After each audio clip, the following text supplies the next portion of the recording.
বিভিন্ন প্রকল্পের ক্ষেত্রে পিপিপি মডেলের কথা তো সকলেই জানেন, কিন্তু পিপিসি মডেলের কথা জানেন কি?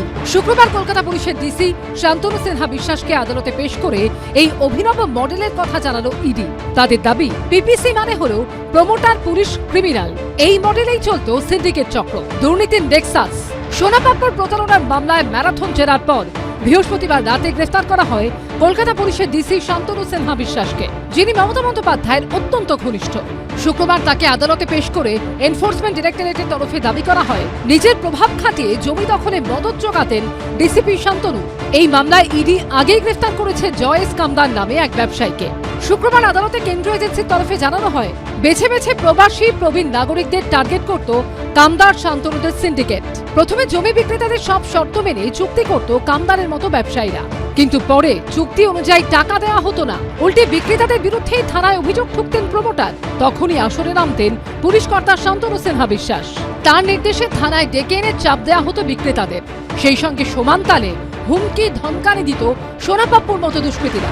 ইডি সূত্রে দাবি, এভাবেই প্রমোটার, পুলিশ ও ক্রিমিনাল মিলে তৈরি করা হয়েছিল সিন্ডিকেটের ত্রিফলা। এভাবেই এরা একের পর এক জমি দখল করত। ইডি সূত্রে আরও দাবি, এই চক্রে জড়িত ছিলেন কলকাতা পুরসভার কাউন্সিলরদের একাংশ। পুলিশ ও ক্রিমিনালদের নিয়ে রীতিমতো তোলাবাজির চক্র চালাতেন কাউন্সিলররা। এলাকায় প্রমোটাররা কোনো কাজ করতে গেলে তোলা দিতে হতো কাউন্সিলরকে। টাকা পাওয়ার পরেও তাদের অনুমোদিত সিন্ডিকেটের থেকে নির্মাণের সামগ্রী না কিনলে মোটা অঙ্কের জরিমানা দাবি করা হতো। আর এই পুরো চক্রে মদত দিত পুলিশ। কালীঘাট, রবীন্দ্র সরোবর, উল্টোডাঙ্গা ও ফুলবাগান। আদালতে এই 4টি থানার নামও উল্লেখ করেছে ইডি। যে এরিয়াতে এই প্রমোটিং এর কাজ চলতো, সেখানকার থানাতে যেমন টাকা দেওয়া হতো মান্থলি বেসিসে, যাতে স্মুথলি সিন্ডিকেট কাজ করতে পারে। তারপরে যেটা চাঞ্চল্যকর দাবি, যে স্থানীয় সেই কাউন্সিলরের কাছেও ক্যাশ টাকা পাঠানো হতো, যাতে কোনোভাবে এই গোটা প্রক্রিয়ার মধ্যে কোনো যাতে জট না পাকাতে পারে। আদালতে ইডি দাবি করে, হোয়াটসঅ্যাপ চ্যাট থেকে ধৃত ব্যবসায়ী জয়েস কামদার ও ডিসিপি শান্তনু সিনহা বিশ্বাসের ঘনিষ্ঠতার প্রমাণ মিলেছে। কামদারের থেকে দামি উপহার পেতেন শান্তনু সিনহা বিশ্বাস। কান্দিতে 15 কাঠা জমি, 1 কোটির বেশি দামের একটি ঘড়িও তিনি উপহার হিসেবে পেয়েছিলেন বলে আদালতে দাবি করেছে ইডি।